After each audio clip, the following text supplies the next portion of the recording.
저는 2023년도 알츠하이머 디지즈 드럭 디벨롭먼트 파이프라인을 발표하게 된 알츠하이머병 빔상 현음실 센터의 남윤건입니다. 반갑습니다. 발표의 순서는 인트로덕션을 시작으로 오버뷰 그리고 페이즈 3, 2, 1을 설명드리고 그 다음 스템셀 테라피에 대해서 설명드리겠습니다. 그리고 바이오마커의 변화 그리고 디스커션 순으로 발표를 진행하도록 하겠습니다. 먼저 인트로덕션입니다. 전 세계적으로 3초마다 새로운 알츠하이머병 환자가 발생합니다. 이러한 알츠하이머병은 2022년 기준으로 5천만 명이 앓고 있으며 2050년에는 3배가 더 증가하여 약 1억 5천만 명이 걸릴 것으로 예상되어집니다.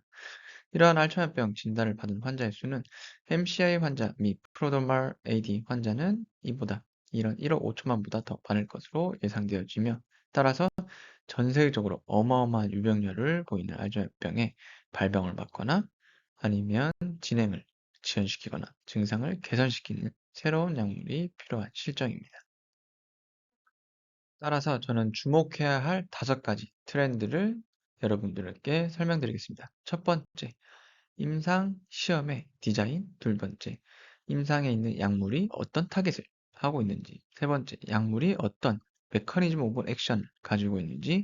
네 번째, 클리니컬 아웃컴이 어떻게 측정되고 있는지. 마지막으로 어떤 바이오마커가 임상 결과에 사용하는지에 대해서 말씀드리겠습니다. 본 발표에 앞서서 논문의 이해를 돕기 위한 백그라운드 인포메이션에 대해서 잠시 설명드리겠습니다. 여러분들도 많이 아시다시피 심토마틱 드럭과 디지즈 모디파잉 드럭이 임상에서 분류가 되어집니다. 이런 심토마틱과 디지즈 모디파잉 드럭에 대해서 정의를 잠시 설명드리면 심토마틱의 경우는 어떤 기전의 변화가 없이 인지 또는 신경정신적 증상을 조절하는 약물들을 심토마틱 드럭이라고 합니다. 반면에 디지즈 모디파잉 드럭은 기전을 변화시키고 이로 인해서 이 질병이 진행이 감소된다, 느려진다. 이런 질병을 지연시키는 약물들을 디지즈 모디파잉 드럭이라고 정의하고 있습니다. 이런 디지즈 모디파잉 드럭은 바이올로직스와 스몰 몰레큘로 나눠지기도 합니다. 여기서는 바이올로직스를 모노클로널 안티바디, 백신, 그리고 ASO, 진테라피로 분류했으며 스몰 몰레큘은 500달톤 이하의 물질 또는 경구 투여가 가능한 물질을 스몰 몰레큘로 분류를 했습니다. 이러한 약물들은 이 AD에서는 Common Alzheimer Disease Research Ontology라는 카테고리 안에서 분류가 되어집니다. 여기 보시면 어, 여러 가지 A베타, 타우, 아포이 등도 있으면 최근 나타나기 시작하는 서케디안 리듬, 겉브레인 엑시스, 그리고 멀티타겟 같은 새로운 카테고리도 생겨나고 있습니다. 이런 카테고리를 가지고 임상이 진행되고 있으며 다음으로는 오버뷰에 대해서 전체적인 임상에 대해서 설명드리겠습니다. 2023년도 알츠하이머병 임상 약물은 총 141개의 약물이 187개의 임상 시험이 진행 중이고 있습니다. 약물 보시면 디지즈 모디파잉 바이올로직스가 49개의 약물로 34%를 차지하고 디지즈 모디파잉 스몰 몰레큘이 62개의 에이전트가 44%를 차지합니다. 그리고 코그니티브 인핸서, 심토마틱 코그니티브 인핸서는 15개의 11%, 뉴로사이키트리 심텀을 치료하는 약물의 경우는 15개로 11%를 차지한다는 것을 알 수 있습니다. 전체적으로 보시면 전체 임상에서는 이 디지즈 모디파잉 스몰 몰레큘에 차지하는 포션이 크다라는 것을 알 수 있습니다.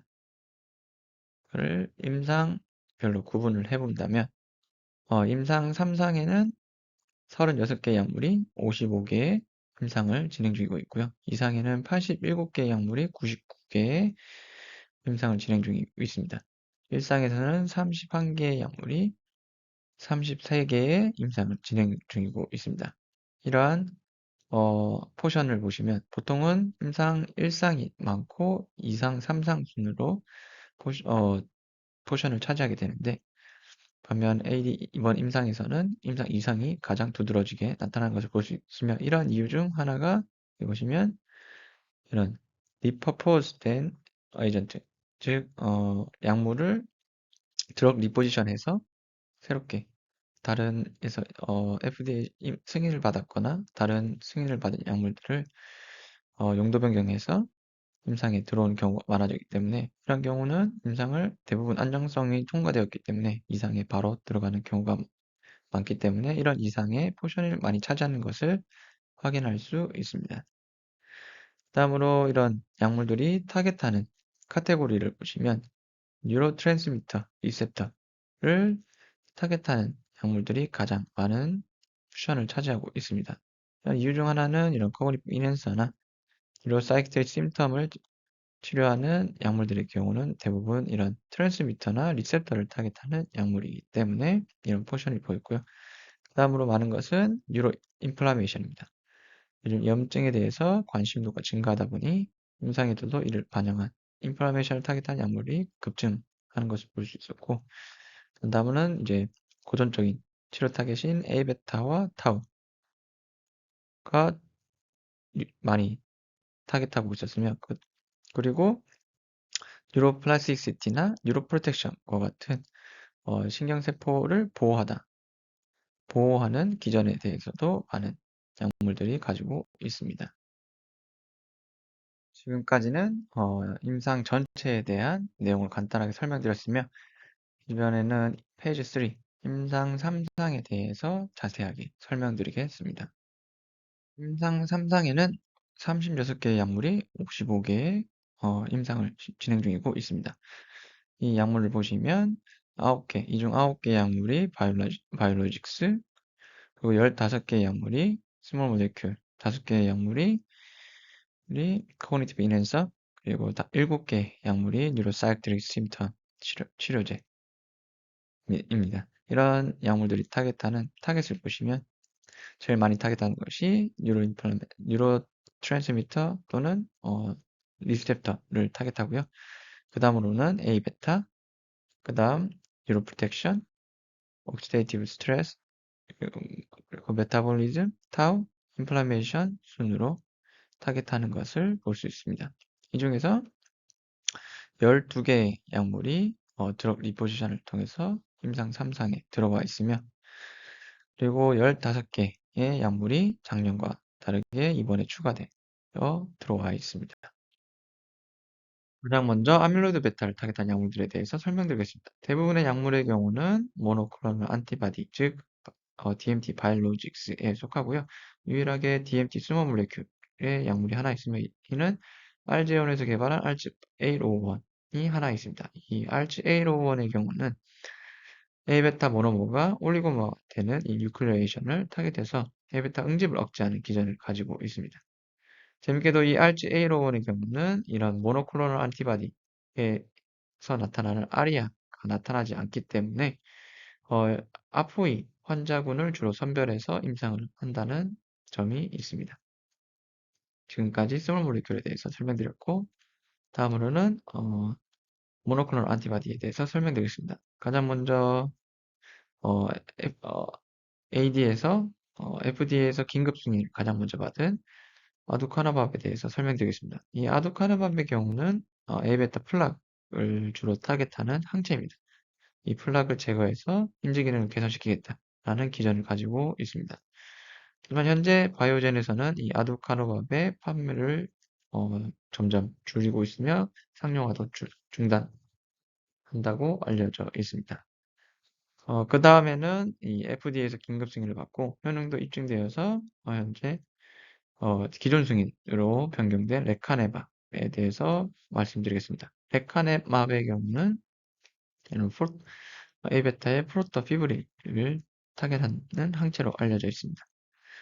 이런 프로토피브릴은 독성도 잘 알려져 있고요. 이를 타겟해서 독성을 억제하여 인지기능을 개선시킨다는 기전을 가지고 있으며 인지기능도 개선도 유의하게 잘 보였기 때문에 현재 유일하게 FDA에서 승인을 받은 약물입니다. 다음으로는 곧 승인이 될 것이라고 알려진 이 도나네밥에 대해서 설명드리고, 이 도나네밥의 차세대 버전인 램테넨2에 대해서도 설명드리겠습니다. 이 두 가지 항체는 파이로글루타메이트 A베타를 타겟하는 항체입니다. 이 파이로글루타메이트 A베타의 특징은 이 시드 역할을 하게 됩니다. A베타가 응집되는데 시드 역할을 하게 되고 빨리 응집시키고 또한 독성도 더 강하다고 알려져 있습니다. 이를 타겟하는 항체입니다. 따라서 이 A베타의 응집도 막고 이 응집된 물질을 제거해서 인지기능을 개선시킨다는 기전을 가지고 있습니다. 다음으로는 간테네로밥의 경우도. 간테네로밥의 경우는 올리고모뿐만 아니라 플락도 타겟한다고 알려져 있습니다. 이러한 안타깝게도 간테네로밥의 경우는 현재 임상 효과가 좀 부족하기 때문에 임상이다. 중단된 상태이고 여기에 BBB 셔틀을 달아서 좀 더 뇌 속으로 좀 더 간테네로밥을 집어넣는 이상에서 진행 중이고 있습니다. 마지막으로는 솔라네즈밥입니다. 솔라네즈밥은 가장 처음 만들어진 안티아밀로이드 모노클로널 안티바디이며 아밀로이드 베타의 모노모를 타겟하는 약물입니다. 이 모노모를 제거해서 뒤에 있는 올리고모나 플락을 형성을 억제시키겠다라는 기전을 가지고 있지만 현재 여러 임상을 진행했지만 이 프리클리니컬 AD 환자에서도 임상적 효능이 나타나지 않기 때문에 이제 중단된 상태입니다. 지금까지 A베타를 타겟하는 약물들에 대해서 설명드렸습니다. 다음으로는 뉴로 프로텍션에 대한 약물들을 설명드리겠습니다. 가장 먼저 AGB102의 경우는 항경련제인 레베티라세탄의 조용력 버전입니다. 이 AGB101의 경우는 SV2A 리셉터와의 결합하여 이 A베타에 의해 나타나는 뉴로널 하이퍼 리액티비티를 억제하는 기전을 가지고 현재 임상 중이고 있습니다. 다음으로는 블라카메신입니다. 블라카메신의 경우는 시그마1 리셉터를 타겟하는 약물로 알려져 있으며 이 시그마1 리셉터는 여러 중요한 셀룰러 이펙트가 많은 것으로 알려져 있습니다. 이 시그마1 리셉터가 활성화되면 오토파지가 활성화되고 외부 자극에 대한 세포의 항상성도 증가할 뿐만 아니라 마이토콘드리아의 호흡도 ATP 작용도 증가하고 여러 베네피셜한 이펙트가 있다라는 것을 잘 알려져 있습니다.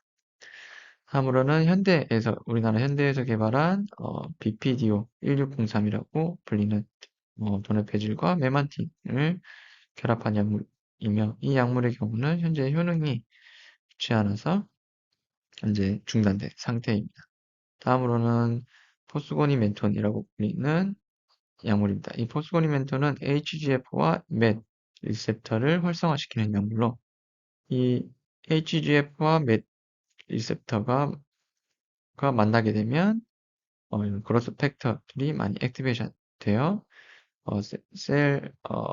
뉴로널 프로텍션을 나타나게 된다는 기준으로 현재 임상 3상에 있습니다. 다음으로는 시무필람입니다. 이 시무필람의 경우는 알파7 니코티닉 리셉터, TLR4 인슐린 리셉터와 같은 이 리셉터가 A베타와 결합하게 되면 1회표와 친화성도 좋을 뿐만 아니라 결합하게 되면 이 필라멘 A라는 물질이 리크루트 못하면서 안 좋은 이펙트들이 나타나게 되는데 이 시무필람의 경우는 필라멘 A와 결합해서 이런 리셉터가 바인딩함에 따라서 이 리크루트먼트 되는 것을 막는 역할을 하는 것으로 알려져 있습니다. 다음으로는 한국의 젠백스 카엘에서 개발한 GV1001입니다. 이 테트로타이드라고 불리는 국내 췌장암 치료제로도 알려져 있으며 이 약물들은 휴먼 텔로머레이즈 리버스 트랜스크테이스라고 불리며 이 약물 처리했을 때 A베타에 의한 셀레스를 억제하는 기전으로 현재 임상 중이고 있습니다. 지금까지 뉴로 프로텍션에 대한 약물들을 설명드렸습니다. 다음으로는 옥시데이티브 스트레스 그리고 메타볼리즘을 타겟한 약물들에 대해서 말씀드리겠습니다. 옥시데이티브 스트레스를 타겟하는 하이드롤라진이라고 불리는 약물은 혈관 확장제로 FDA 승인을 받은 약물로 알려져 있습니다. AD에서 드럭 리포지션 하면서 프리 라디칼 스캐빈저로 MA를 신청했으며, 또한 NRF2의 패스웨이를 활성화시키거나 마이토콘드리아의 펑션을 증가시키고 오토파지를 활성화시키는 역할로도 알려져 있습니다. 다음으로는 바세파입니다. 이 바세파는 오메가3에서 EPA만 정제한 약물입니다. 이 바세파의 경우는 이 오메가3와 달리 이 DHA, 오메가3 안에 들어있는 DHA와 달리 EPA는 LDL을 높이지 않는다는 장점이 있습니다. 물론 오메가3에는 이 DHA는 사람 뇌에서 가장 풍부한 불포화 지방산 중 하나입니다. 삼상에서 이런 약물 삼상에서 유일하게 헬시 발런티어에서 하고 있는데, 이 이유는 이 사람에서 이 오메가3 함량이 낮은 사람이 늙었을 때 인지기능 저하가 나타났다. 따라서 이 인지기능 저하를 예방하기 위해서 이 오메가3를 이 헬티 발런티어에 투여하고 있습니다. 다음으로는 메타볼리즘을 타겟하는 약물입니다. 이렇게도 이제 이 제2형 당뇨병이 치매 발병 위험 요소로 잘 알려지게 되면서 알츠하이머병 환자는 이제 뇌 인슐린 저항성과 같은 징후가 나타나게 되는데, 따라서 AD 치료 또는 예방을 위해서 여러 종류의 당뇨 약들이 이 드럭 리포지션 돼서 AD로 넘어왔습니다. 먼저 이런 메트포르민 또는 세마글루타이드 같은 이런 약물들은 이제 기존 당뇨병 환자에서 치료되는 약들이 넘어왔으면, 재밌게도 이 세마글루타이드 같은 거는 GLP-1의 아고니스트로 알려져 있으며, 이 GLP-1의 경우는 이제 글루카곤 라이크 펩타이드 1이라고 불리는 GLP-1의 경우는 이제 잘 알려지는 노보노 디스크에서 이제 비만 치료제로 떼돈을 벌고 있는 약물인데, 이 노보노디스크의 약물도 이 GLP-1을 타겟하는 약물로 알려져 있습니다. 그 외적으로도 이제 트리카프릴린이라고 불리는 이 만성 케토시스를 유도해서 뇌 속에 이제 인슐린 저항성에 의해서 이 뇌 속에 포도당 대사가 불균형이 일어났을 때 이 케톤 대사를 통해서 뇌 속 에너지를 좀 지원해준다는 개념을 가지고 임상 시험을 하고 있습니다.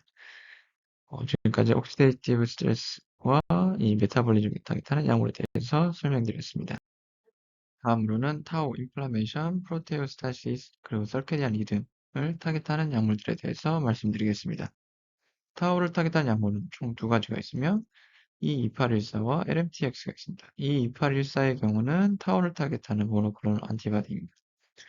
이 2814의 경우는 타우의 AD 코어를 타겟하는 항체입니다. 이 타우 AD 코어 중 HVP, GG, 에피토프를 타겟하는 항체입니다. 이 항체에 의해서 치료를 하게 되면 이 타우의 CSF의 바이오마커인 마이크로튜브 바인딩 프로틴 리전 타우의 243 프래그먼트가 적게는 30%, 크게는 70% 정도 감소한다고 알려져 있습니다. 다음으로는 이 타우의 A베타의 RHA51과 같이 이 A베타 응집을 억제하는 약물이 있다면, 타우에는 이 LMTX가 타우의 응집을 억제하는 역할을 합니다. 이 타우의 응집을 억제해서 타우에 의한 패솔로지를 억제하겠다라는 기전을 가지고 있습니다. 다음으로는 인플라메이션을 타겟하는 두 약물들입니다. 첫 번째는 마스티닙입니다. 이 마스틴은 사이로신 카이네즈의 이 경구형 억제제입니다.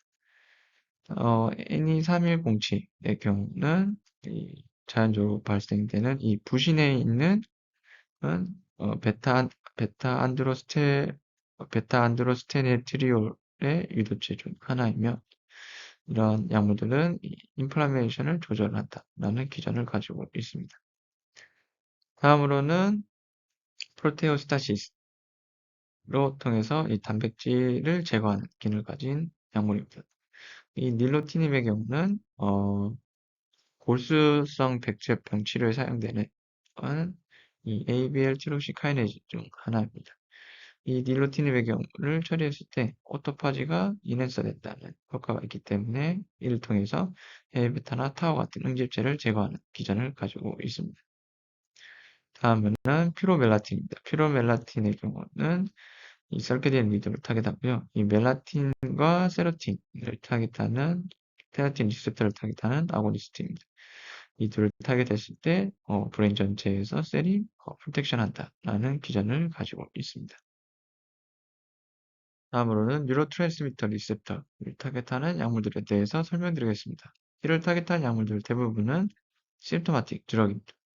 보면 커그니티브 인핸서 또는 뉴로사이키아트릭 심텀을 치료하는 치료제들이 주로 있으며 특히 이 뉴로사이키아트릭 심텀을 타겟하는 약물들은 대부분 아지테이션 치료를 위해서 개발되고 있습니다. 많기 때문에 간단하게 설명만 하겠습니다. 이 AR1001은 우리나라의 아리바이오에서 만든 약물로 포스포디에스테라즈 5 이니비터가 알려져 있습니다. 그 외적으로도 NMDA 리셉터 안타고니스트, 도파민 리셉터 아고니스트,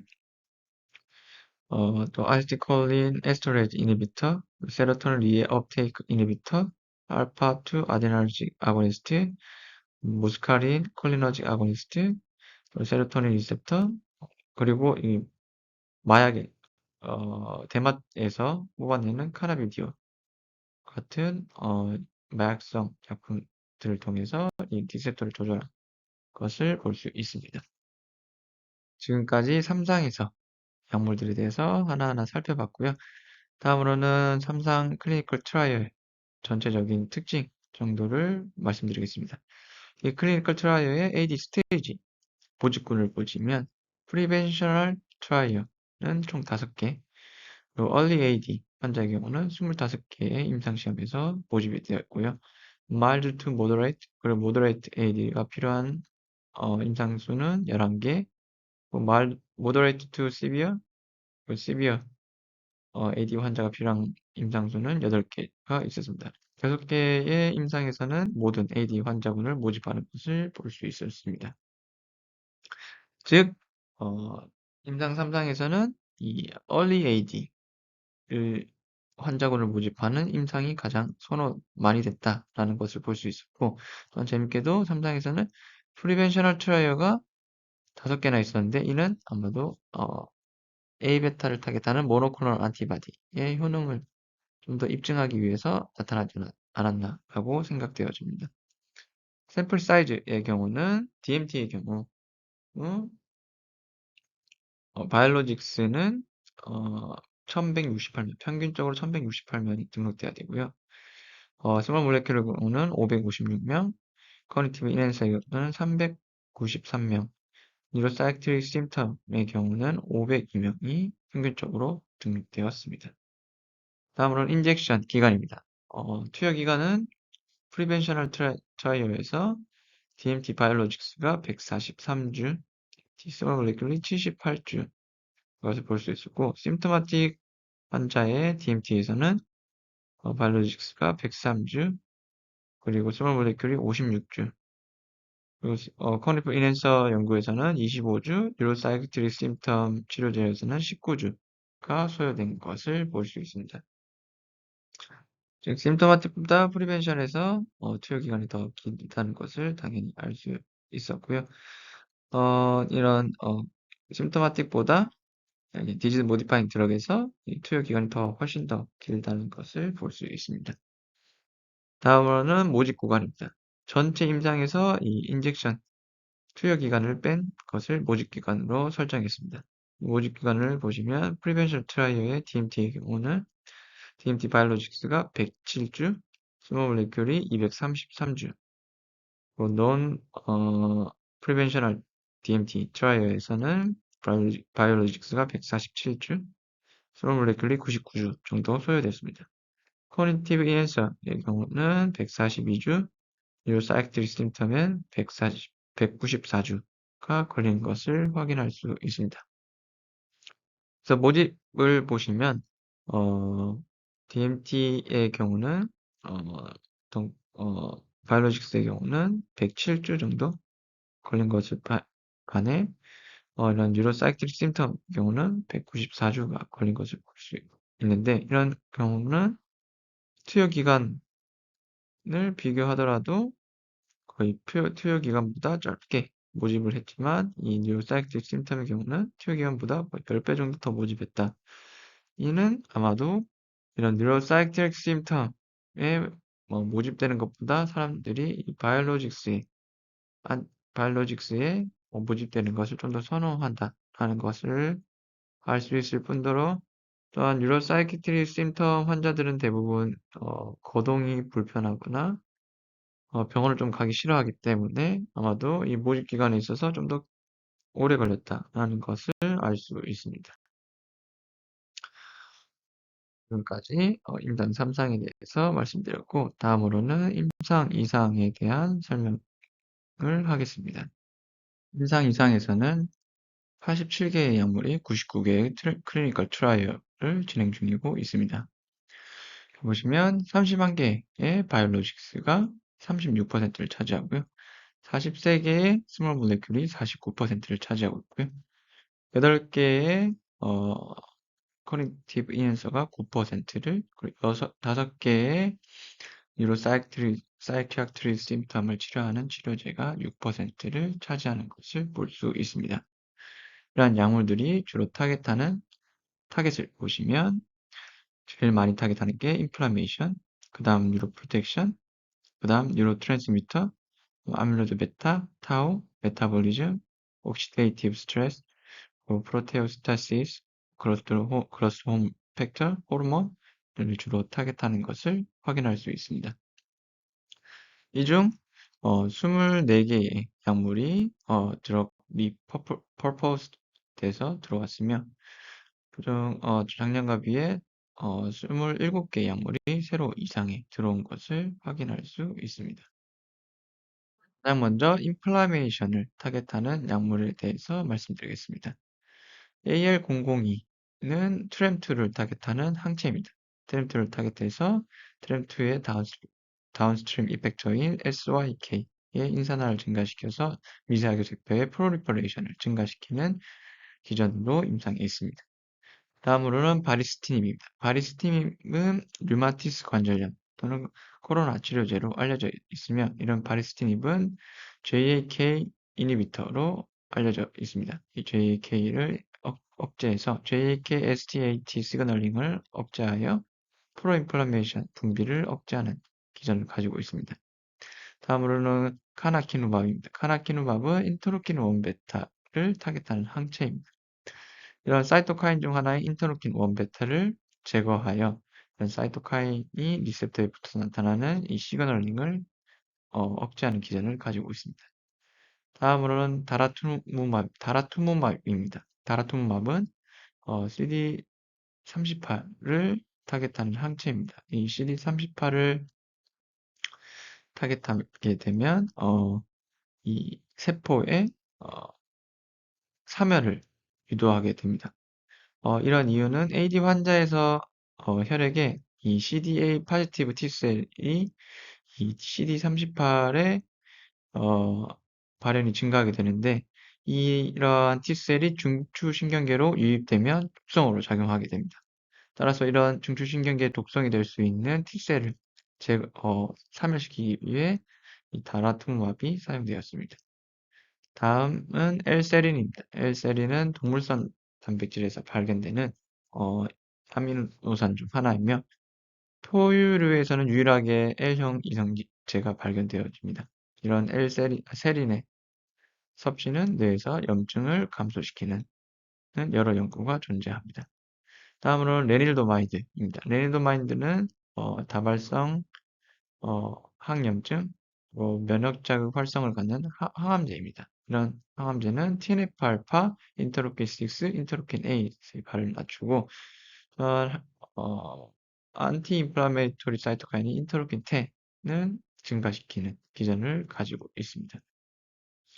다음으로는 몬테루카스트입니다. 몬테루카스트는 천식 및 알러지 증상을 치료하는 데 사용되는 뉴코트린 리셉터 안타고니스트로 여기 보시면 이런 몬테루카스트가 이런 MAPK, NF-kappaB 시그널링을 억제해서 프로인플라메토리 사이토카인을 감소시킨다라는 기전을 가지고 있습니다. 다음으로는 퍼피네맙입니다. 퍼피네맙은 보시면 세마포린 4D를 타겟하는 항체입니다. 이런 세마포린 4D는 뉴런에서 나타나게 되는데 뉴런이 스트레스나 또는 부상 또는 손상을 입게 되면 그 반응으로 세마포린 4D를 유발하게 되고 이 세마포린 4D는 리셉터에 붙어서 이런 프로인플라메토리 사이토카인을 발현한다고 알려져 있습니다. 따라서 이런 페피네맘은 세마포린 4D를 타겟해서 이런 시그널링을 억제하는 기전을 가지고 있습니다. 다음으로는 TB006입니다. TB006은 이 갈락틴 3를 타겟하는 항체입니다. 이 갈락틴 3는 재밌게도 이런 리셉터에 붙어서 프로인플라메이션을 유도할 뿐만 아니라 서로 갈락틴 3가 폴리머레이제이션을 하여 이런 폴리머레이제이션 된 갈락틴 3는 A베타나 타우의 응집도 유도하는 역할을 하게 됩니다.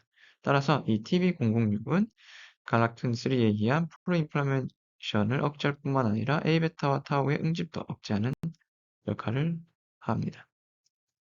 인플라메이션의 다른 약물 보시면 BGC 백신이 있습니다. 이 BGC 백신은 방광암 치료제로 알려져 있으며 방광암 환자에서 이 BGC 백신을 맞았을 때 AB 유병률이 크게 줄어들었다는 역학에 기반하여 이 연구가 진행되고 있습니다.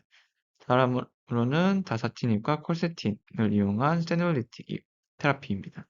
이 세놀리틱 테라피는 노화된 세포를 선별적으로 없애는 방법이며 이 노화된 세포는 여러 염증 작용과 A베타나 타우의 응집을 유도하게 되는데 이를 없애는 작용을 하고 있습니다.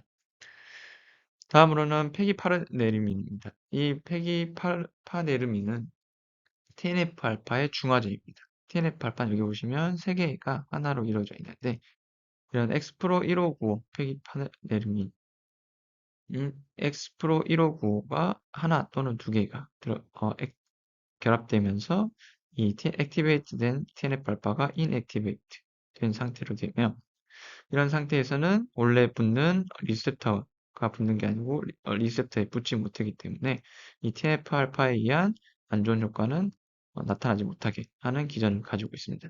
재밌게도 다른 TNF-알파 제와 다르게 이 엑스프로 1595의 경우는 TNF의 좋은 부분에 작용하는 리셉터에서는 붙을 수 있게 한다라는 장점이 있습니다. 다음으로는 프로류킨입니다. 알데스류킨이라고 불리는 이제 인터루킨 2의 제조합체를 넣어주는 방법으로 염증을 유도해서 염증 반응을 유도한다는 기전을 가지고 있습니다. 다음으로는 사그라로 모스틴이라고 불리는 약물입니다. 이 약물은 백혈병 치료제로도 알려져 있으며 또한 이제 파고사이토시스를 액티베이션 시켜주는 역할로 A베타나 타우 그리고 노화된 세포를 파고사이토시스에서 없애는 작용 기전을 가지고 있습니다. 다음으로는 세니카폭입니다. 세니카폭은 칼슘, 포타슘 채널의 이니비터입니다. A베타나 A베타에 의해서 이런 세포막에 구멍이 뚫리게 되는데 이런 것을 막아주는 역할을 하고 있습니다. 다음으로는 T뎁입니다. 이것도 백신이고요. T뎁은 테더니스 디프테리아 펄터시스의 약자로 100일에 주로 사용되는 약물입니다. 염증 자국에 대한 보호 효과를 자극시키고자 사용되고 있습니다. 다음으로는 발라시클로버라고 불리는 대상포진 치료제입니다. 이 발라시클로버 같은 경우는, 이 HSV1이나 2가, AD를 유발하거나, 또는 A베타를 뭐, 응집시키거나 하는, 가설이 있습니다. 이런 가설에 기반해서 이 연구가 진행되고 있습니다. 다음으로는 뉴로 프로텍션에 관련된 약물입니다. 먼저 AL001입니다. AL001은 리튬입니다. 리튬을 좀 더 정제한 형태이며, 이 리튬을 섭취했을 때 이 BDNF와 같은 뉴로트로픽 팩터의 분비 그리고 합성을 증가시키는 기전을 가지고 있습니다. 마찬가지로 브라이오스탄틴 1의 경우는 프로틴 카이네스 C 아고니스트로서 BDNF의 합성과 분비를 증가시켜주는 기전을 가지고 있습니다. 그 외적으로도 여러 가지 기전을 통해서 안티옥시던트, 또는 안티인플라메이션, 그리고 뉴로 프로텍션과 같은 역할을 하기도 합니다. 다음으로는 CY6463입니다. CY6463은 구아닐레이트 사이클레이즈의 알레스테릭 모듈레이터로, CY6463이 이런 조절제로 작용하게 되면 여러 가지 효과가 나타난다는 것을 알 수 있습니다. 다음 달자냄도입니다. 달자냄도는 NMDA 리셉터를 억제하는 기전을 가지고 있어서, 이는 NMDA 리셉터를 억제를 통해서 시냅틱의 펑션을 증가시킨다는 기전을 가지고 있습니다. 반면에 EX039의 경우는 NMDA 리셉터를 활성화시켜서 이 디아미노 애시드 옥시데이트를 억제하는 기전을 가지고 있습니다. 반대적인 기전을 가진 약물도 있습니다. 다음은 에도노르픽입니다. 에도노르픽은 뉴로트로픽 에이전트입니다. 이런 에도노르픽은 시그마 1 리셉터를 타겟해서, 보시면 오토파지 그리고 뉴런을 디제너레이션을 억제할 뿐만 아니라 외부에서 들어온 셀룰러 스트레스를 막아주는 역할, 그리고 마이토콘드리아의 스티뮬레이션도 에도 기여하고 있습니다. 네, 그 다음은 CT1812입니다. CT1812의 경우는 시그마2 리셉터의 안타고니스트입니다. 이 시그마2 리셉터는 이 A베타와의 친화성이 있습니다. 이 시그마2 리셉터와의 안타고니스트로 작용해서 이런 A베타에 있는 친화성도 억제해주고, 이 A베타가 붙었을 때 나타나는 시냅틱 디제너레이션을 억제하는 기전을 가지고 있습니다. 본격적으로 말씀드리면 뉴로 프로텍션에 관련된 약물로 엑스플러스가 있습니다. 엑스플러스는 운동한 사람의 혈장을 수혈하는 방법으로, 보시면 사람에서는 셀 바이어빌리티와 셀 바이어빌리티는 증가하고 셀 아트로피는 감소하는 효과를 볼 수 있었고, 이 쥐에서는 뉴로제네시스가 증가하는 효과도 나타났습니다. 다음은 MW150입니다. MW150은 보시면 P38알파의 알파 MAPK 이니비터라서 이너비터이고, 밑에 보시면 네플라마핀 모두도 똑같은 역할을 하고 있습니다. 이 P38 알파를 억제하게 되면, 여기 보시면 이런 시냅틱 디스펑션 그리고 뉴로 디제너레이션을 억제하는 기전을 가질 수 있습니다. 이 밑에 약물들은 3장에서 설명했기 때문에 넘어가도록 하겠습니다. 다음으로는 A베타를 타겟하는 약물들에 대해서 설명드리겠습니다. ABBV916이라고 불리는 약물은 도나네박과 램트네툭과 같이 파이로글루타메트 A베타를 타겟하는 항체입니다. 다음으로는 AB140이라고 불리는 백신입니다. 이 백신은 A베타 4의 33에서 40 부위를 주로 만들 수 있게 만들어진 백신입니다. 이런 형태를 가졌고요. 다음으로는 ACI24라고 불리는 백신입니다. 이 부위는 이, 어, 이 부위는 A베타의 앞부분 1에서 15 부위를 주로 타겟해서 항체가 만들어지도록 하게 설정된 백신입니다. 다음으로는 APH1105입니다. 이는 알파 세크리테이즈의 조절제이며 알파 세크리테이즈를 증가시켜서 논 아밀로이드제닉 패스웨이를 활성화시켜서 A베타의 생성을 줄이겠다는 기전을 가지고 있습니다. 다음으로는 앞서 3상에서 설명드린 이 간테네로맙의 BBB 셔틀을 단 트론티맙입니다.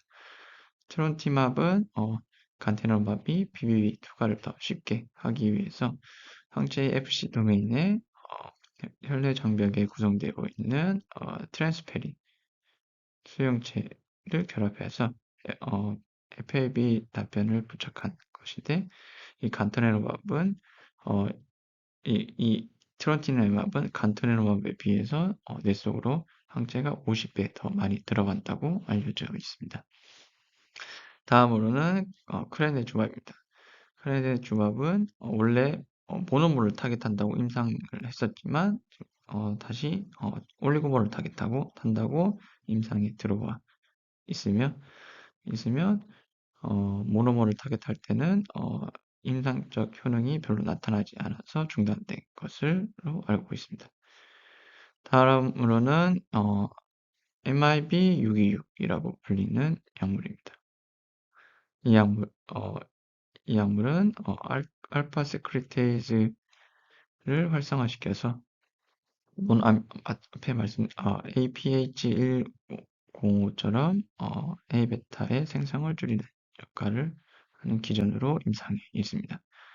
다음으로는 바로 글루탐스타트라고 불리는 약물입니다. 이 약물은 글루타밀리 시클레이즈의 억제제입니다. 이런 억제했을 때 이 파이로글루타메이트 A베타를 만들어내는 이 효소를 억제해서 이 파이로글루타메이트 A베타의 생성을 억제하는 기전을 가지고 있습니다. 나머지 이 약물들은 3상에서 설명한 약물이므로 넘어가도록 하겠습니다. 다음으로는 타우를 타겟하는 약물에 대해서 말씀드리겠습니다. 먼저 ACL35라고 불리는 백신입니다.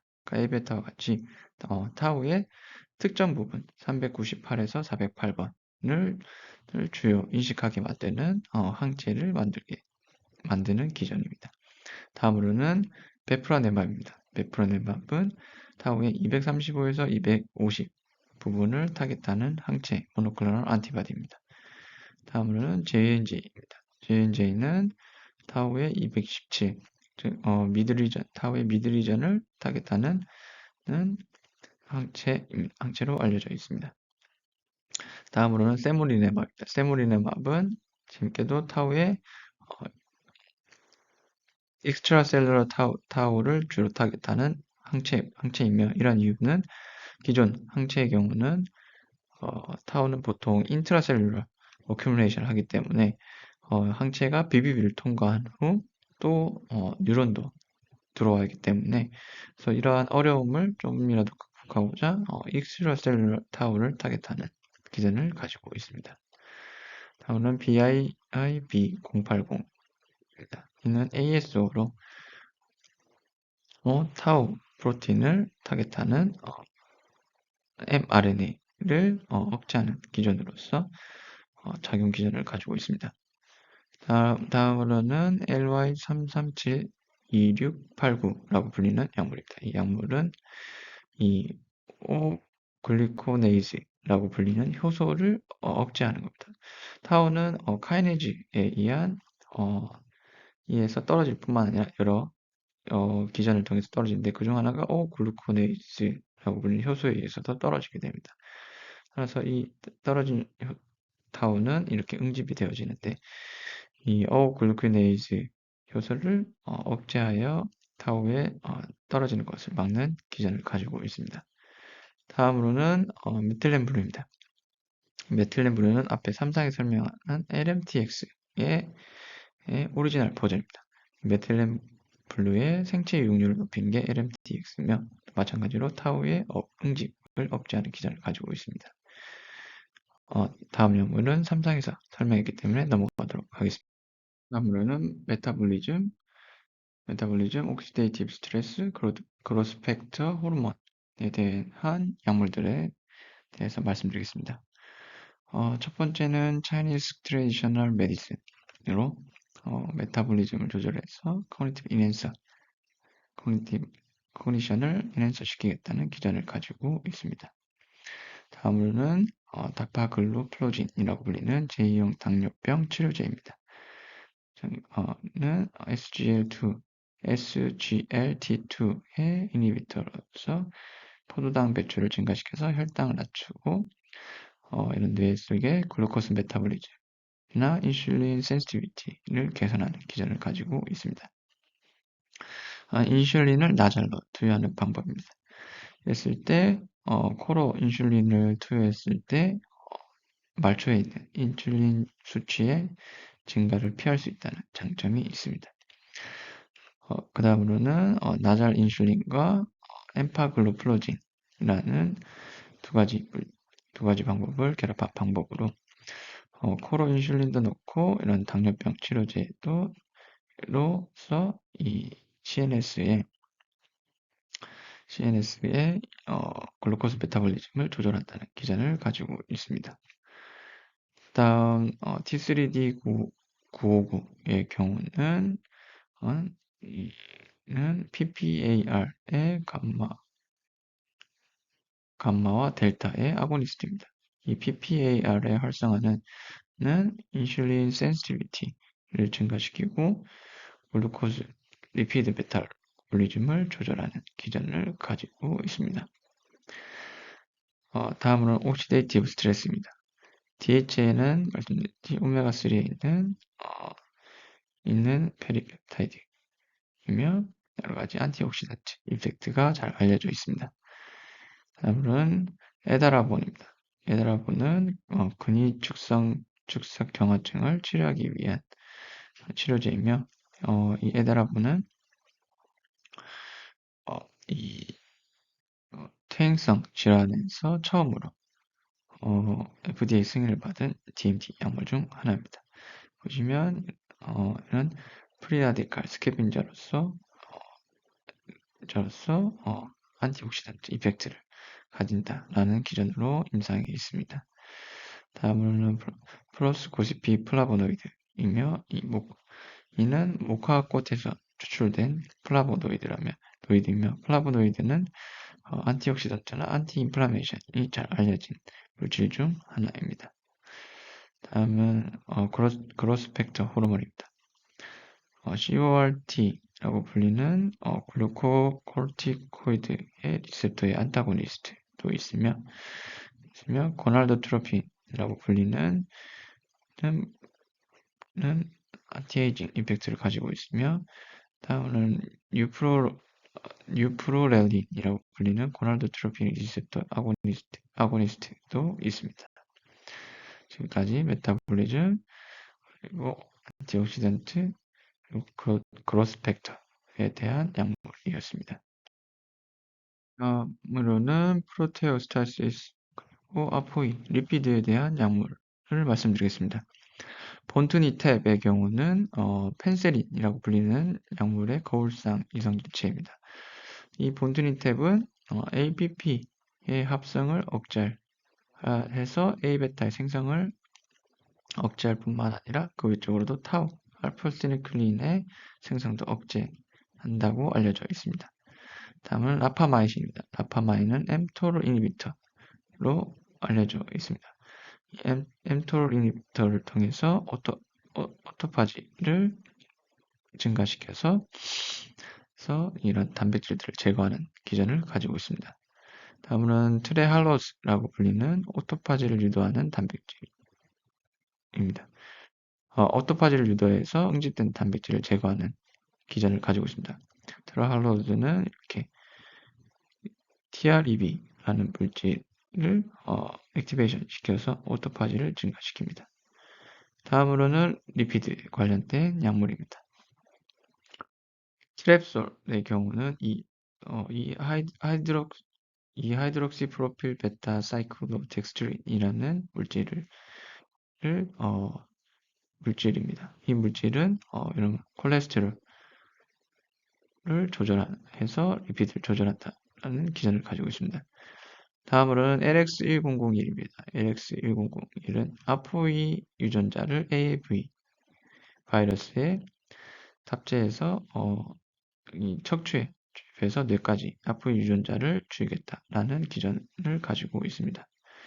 다음은 오비세트라피브라고 불리는 약물입니다. 이는 HDL에서 LDL로 만드는 CTB를 억제하는 약물입니다.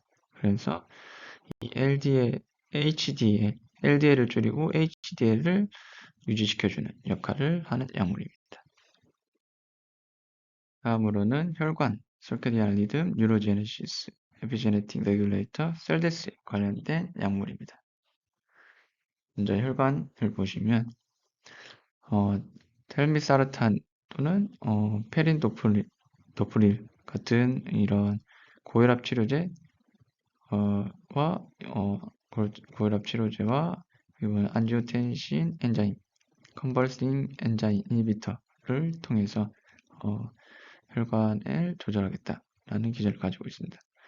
다음은 앙슈칭나펄스라고 불리는 중국의 한약이며 AD에서 세레브럴 플로우를 증가시켜서 학습 및 기억력에 베네피트한 이펙트가 나타났다라고 알려져 있습니다. 다음은 설케디안 리듬에 관련된 약물입니다. 셀로렉산트는 오렉신 리셉터를 조절하는 안타고니스트이며 트라조도는 세로토닌 리업테이크 이니비터로 설케디안 리듬을 조절한다고 알려져 있습니다. 다음으로는 뉴로제네시스를 조절하는 약물입니다. 알로프레그나롤론이라고 불리는 약물은 가바-A 리셉터를 조절하는 약물로서 뉴로제네시스를 증가시킨 기전을 가지고 있습니다. 그러면 소바텔타이드의 경우는 엔도텔린 B 리셉터의 아고니스트로서 뉴로프로제네터 셀의 액티베이션을 시켜줘서 뉴로제네시스를 증가시켜주는 기전을 가지고 있습니다. 다음으로 라미부딘은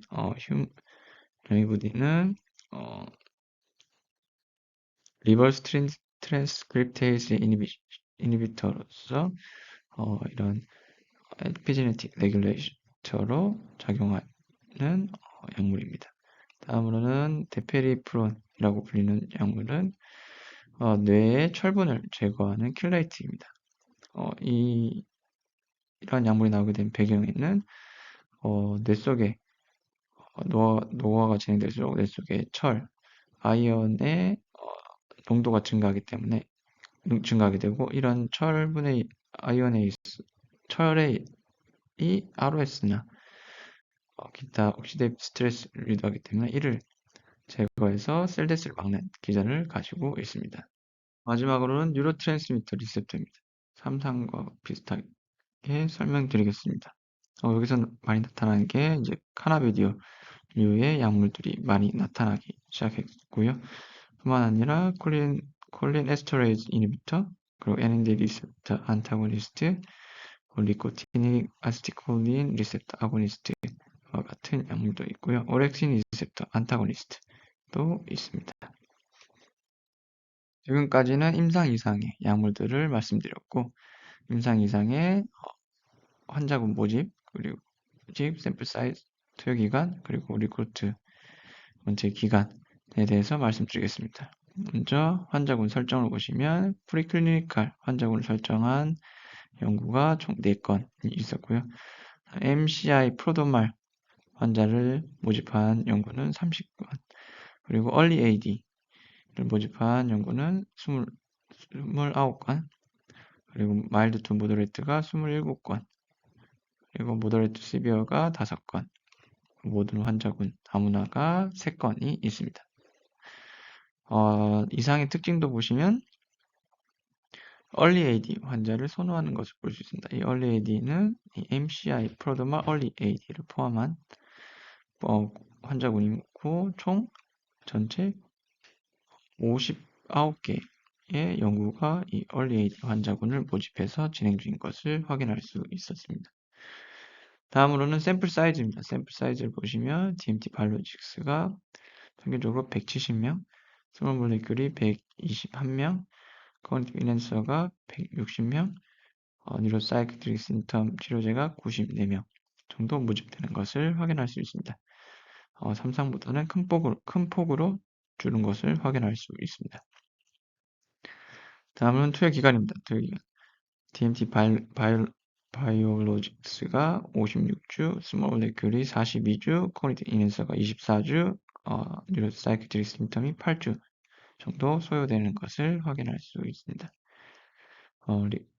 모집 기간을 보시면 DMT 바이오로직스가 104주, 스몰 몰레큘이 125주, 커그니티브 인핸서가 114주, 비헤비어 체인지가 109주 정도로 소요되는 것을 볼 수 있으며 확실히 인젝션 기간보다 리크루트먼트 기간이 많이 긴 것을 확인할 수 있습니다. 즉 임상에서 사용되는 돈의 자금에 있어서 투여에 있어서 자금도 필요할 뿐만 아니라 리크루트먼트가 길어짐에 따라서 이런 자금 소요가 많이 된다는 것을 볼 수 있습니다. 다음으로는 임상 1상에 대한 설명입니다. 임상 1상에는 31개 약물이 33개의 임상 진행 중이고 있습니다. 임상을 보시면 총 16개의 DMT 바이오로직스가 52%를 차지하고 9개의 스몰 몰레큘이 29%, 3개의 코그니티브 인핸서가 10%, 3개의 뉴로사이키트릭 심텀이 10% 차지하는 것을 확인할 수 있습니다. 보시면 임상 1상은 2, 3상과 달리 바이오로직스가 가장 많은 포션을 차지하는 것을 확인할 수 있습니다. 이러한 약물들의 타겟을 보시면 가장 많이 아밀로이드 베타, 인플라메이션, 뉴로트랜스미터, 타우, 메타볼리즘, 뉴로제네시스, 뉴로프로텍션, 옥시데이티브 스트레스 등을 타겟하는 것을 볼 수 있고 1, 2, 3상을 통틀어 공통적으로 아밀로이드 베타, 뉴로인플라메이션, 뉴로트랜스미터는 상위에 포진된 것을 확인할 수 있습니다. 임상 1상에서는 7개의 약물이 드러그 리포지션 되어서 들어와 있는 상태고 16개의 약물이 새로 임상에 들어와 있습니다. 다음으로는 아밀로이드 베타 그리고 인플라메이션을 타겟하는 약물들에 대해서 말씀드리겠습니다. ACU193이라고 불리는 항체는 솔러블 A베타 올리고모를 타겟하는 항체입니다. 단량체 또는 피브릴에 비해서 올리고모의 500배 이상 선택적으로 결합하게 되는데 이는 올리고모의 폼 중 하나인 ADDLS를 타겟하기 때문입니다. 그 다음에는 ALN, APP의 경우는 APP에 대한 siRNA입니다. APP가 합성이 되지 못하게 하는 기전을 가지고 있습니다. ALG102의 경우는 올리고모릭 A베타에 결합하는 모노클로널 안티바디입니다. 결합하는 모노클로널 안티바디를 생성하게 만드는 백신입니다. 다음으로는 AV1959 부분인 백신은 A베타의 1번부터 11번까지 에피톱을 만드는 1번부터 11의 에피톱을 통해서 이 부분을 특이적으로 결합하는 항체를 개발하게 만드는 백신입니다. 다음으로는 SHR1707입니다. 는 아밀로이드 베타의 플라크 형상을 억제하는 기전으로 임상에 있습니다. 그러면 인플라메이션 CPG1018의 경우는 TLR9의 아고니스트로서 A베타 플라크와 타우 패솔로지를 감소시키는 기전을 가지고 있습니다. 그 다음 엠트리스타빈의 경우는 NRT1 뉴클리오사이드 리버스 트랜스크립테이스 이니비터로서 인플레메이션을 억제하는 것을 가지고 있습니다. IBCAB002의 경우는 PDL1에 타겟하는 모노클로널 안티바디이며 이는 페리페랄에 있는 모노사이트가 브레인으로 리크루트먼트 하게끔 유도하는 역할을 하게 됩니다. 다음은 살살레이트는 NSAID입니다. VT301의 경우는 T셀을 T셀을 추출하여 항원 특이적인 어떤 특정 특이적인 T셀로 만들어시켜서 다시 체내에 주입하는 방식입니다. 는 한국 기업에서 하고 있습니다. 다음으로는 타우를 타겟하는 약물입니다. APM AB005의 경우는 타우를 타겟하는 안티바디이며 특히 3R과 4R의 부분을 타겟하는 항체로 알려져 있습니다. 다음으로는 ASN51의 경우는 오글루네이즈의 효소를 타겟하는 이니비터입니다. 그래서 오글루코네이즈 등에서 타우가 떨어지는 것을 막는 역할을 하고 있습니다. 그러면은 LUAF 87908의 경우는 타우의 386번부터 408번을 타겟하는 안티바디입니다. MK2214의 경우는 타우의 세린 413번을 타겟하는 안티바디입니다. 다음은 NIO752라고 불리는 ASO로 타우를 타겟하는 안티센스 올리고뉴클리오타이드입니다. 다음으로는 메타볼리즘을 타겟하는 약물입니다.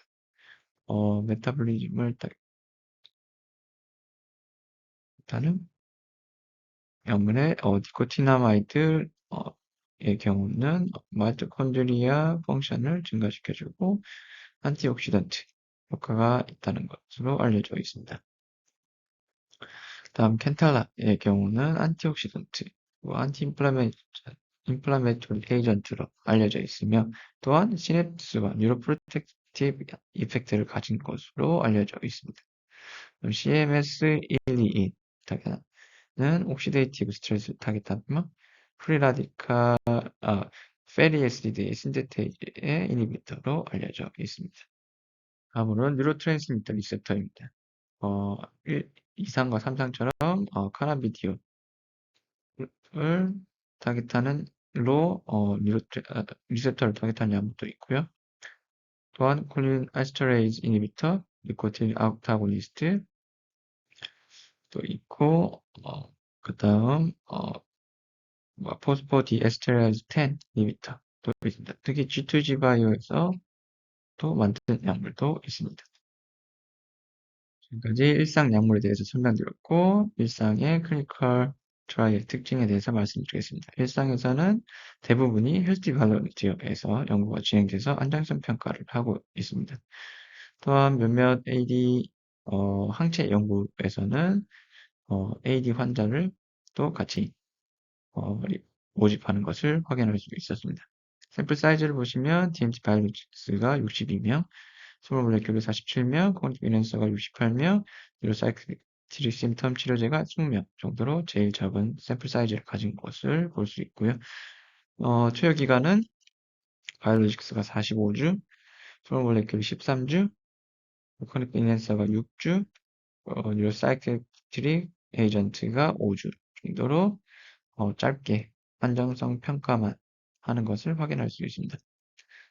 모집 기간을 보면 DMT 바이오로직스가 65주, 스몰 몰레큘 77주, 그 인핸서가 113주, 뉴로사이클릭 심텀이 87주로 인젝션 기간은 짧아짐에 반해서 리크루트먼트 기간은 계속 긴 것을 확인할 수 있습니다. 즉 정리해드리면 1, 2, 3, 4 모두 리크루트먼트 기간에 소요되는 기간이 길다라는 것을 모두 공통적으로 확인할 수 있습니다.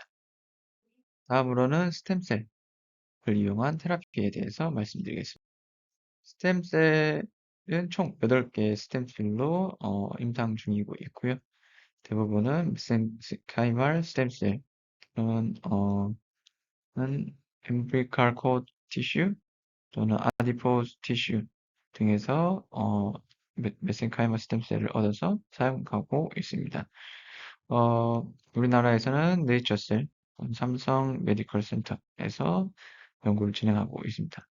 외적으로는 네이처 킬러셀을 이용한 스템셀 테라피도 이루어지고 있습니다. 다음으로는 임상에 사용된 바이오마커에 대해서 말씀드리겠습니다. 임상에서 주로 사용된 바이오마커는 MRI가 가장 많이 사용되어 그 다음으로는 아밀로이드 펫, 타우 펫 등이 일반적으로 사용되었습니다. 그 다음으로는 아밀로이드 베타를 CSF,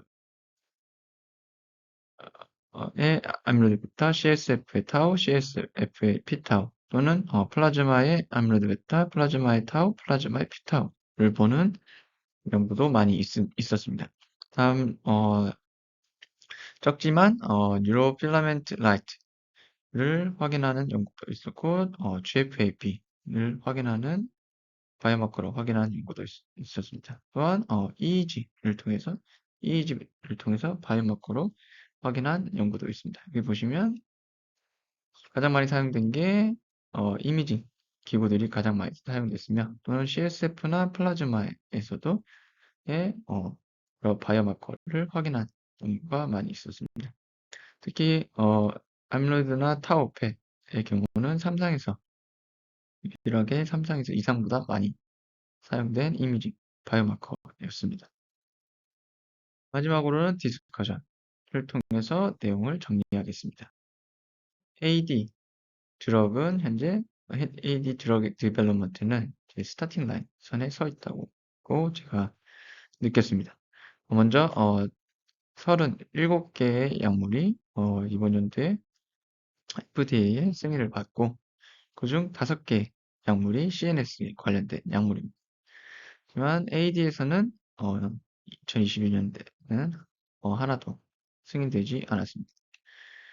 반면에 2021년도와 2023년도에는 아두카numab과 레카네맙이 승인되었지만 현재 아두카numab은 거의 없어지는 것으로 알려져 있습니다.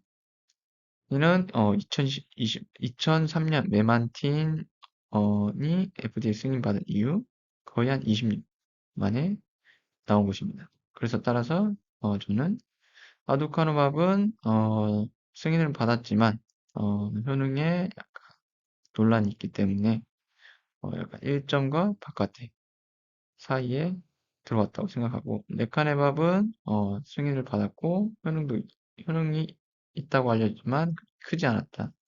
따라서 안정성, 효능, 투여, 용이성 등 이런 것이 점차 개선되어지면 결국에는 10점짜리 약물이 개발되지 않을까라는 생각이 되어집니다.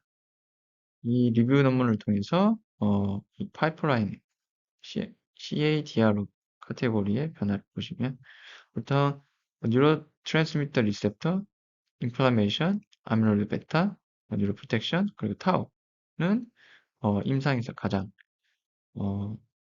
선호받는 타겟이었습니다. 보시면 아밀로이드 베타는 16%, 뉴로트랜스미터는 20%, 세프틱 플라스티는 13%, 타우는 9%인 것을 볼 수 있으면 특히 부전적인 아밀로이드 베타와 타우가 25%나 차지한다는 것을 확인할 수 있으며 AD 연구에서는 타우와 아밀로이드 베타와 타우는 빠질 수 없다라는 것도 알 수 있는 면모였습니다. 재밌게도 인플라메이션 같은 경우는 이 임상에서 가장 많은 포션을 차지하는 타깃이었고 특히 흥미롭게도 이상에서는 어, 이상에서는 인플라메이션을 타깃하는 약물이 이 17개였지만 이 약물이 전부 타깃하는 MOA가 다 달랐다. 그만큼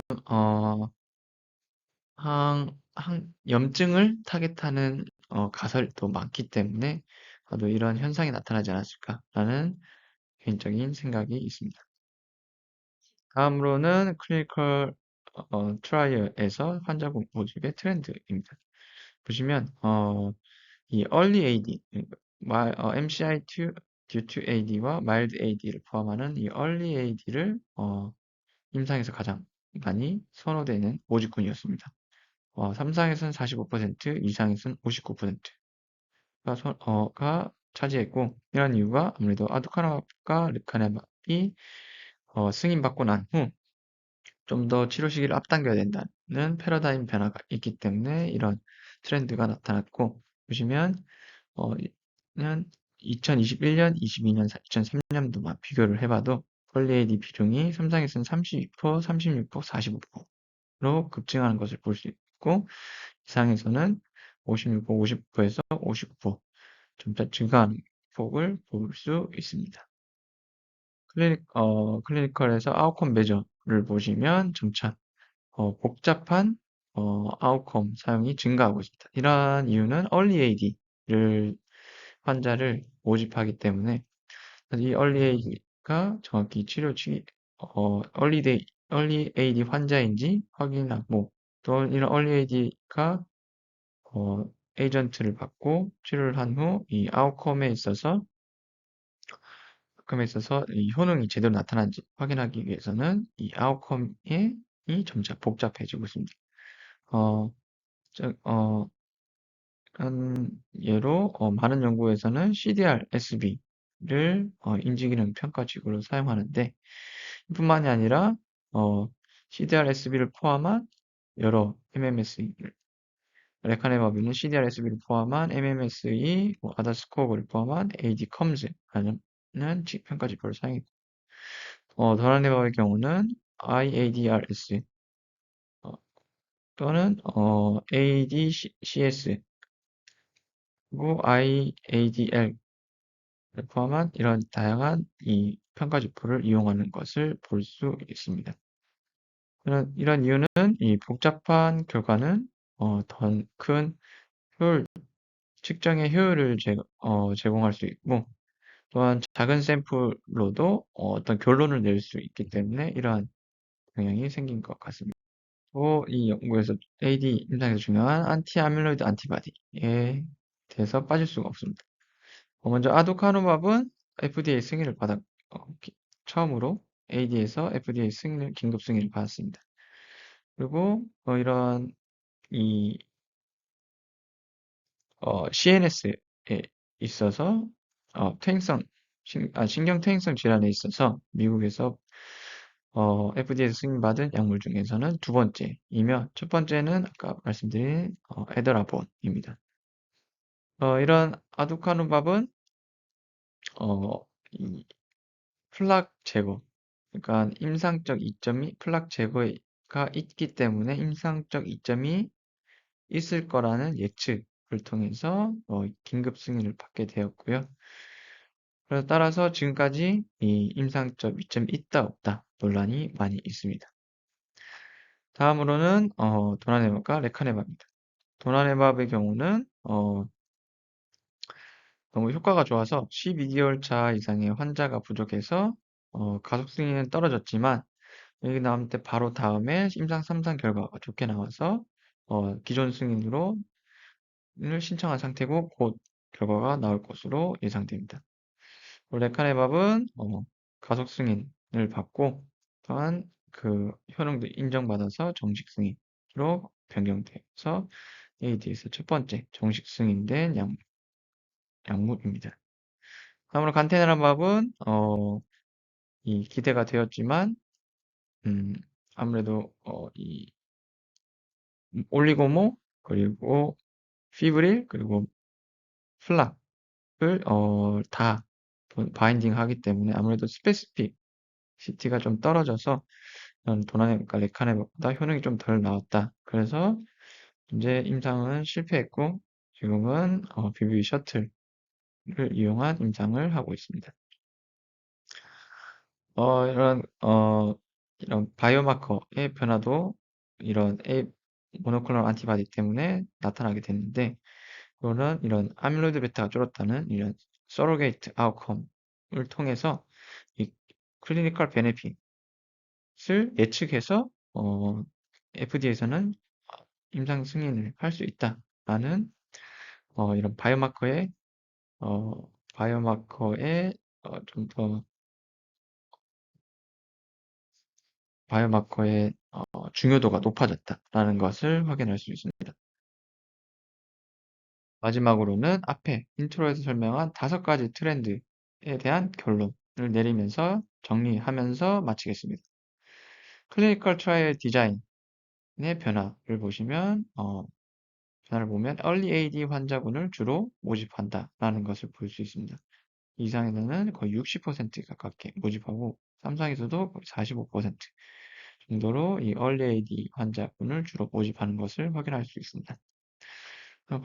바이올로지컬 타겟의 약물의 바이올로지컬 타겟을 보면 뉴로트랜스미터, 인플라메이션, 아밀로이드 베타, 뉴로프로텍션, 그리고 타우를 주로 타겟하는 것을 확인할 수 있습니다. 특히 A베타와 타우는 AD 연구에서 빠질 수가 없다라는 것을 볼 수 있습니다. 역으로 드럭의 MOA를 보시면 각각 다 다르다. 특히 예를 들면 아까 인플라메이션의 이상의 17개의 약물은 서로 다른 MOA를 가졌다. 즉 자기만의 가설을 세우고 그 가설을 이용한 약물 개발이 폭발적으로 이루어지고 있다는 것을 볼 수 있습니다. 클리니컬 아웃컴 메저는 좀 더 복잡해지고 있다. 왜냐하면 환자군이 설정이 있어서 좀 더 앞선 환자를 모집함에 따라서 이들의 치료를 좀 더 복잡하게 확인해서 효율적으로 결과를 내야 되고 적은 샘플 사이즈로도 결과를 낼 수 있어야 하기 때문에 이런 클리니컬 아웃컴 메저는 복잡해지고 있다는 것을 볼 수 있습니다. 바이오마커의 사용을 보시면 이미징 기구, MRI, 아밀로이드 펫, 타우 펫 등 같은 이미징 기구는 보편화됐고요.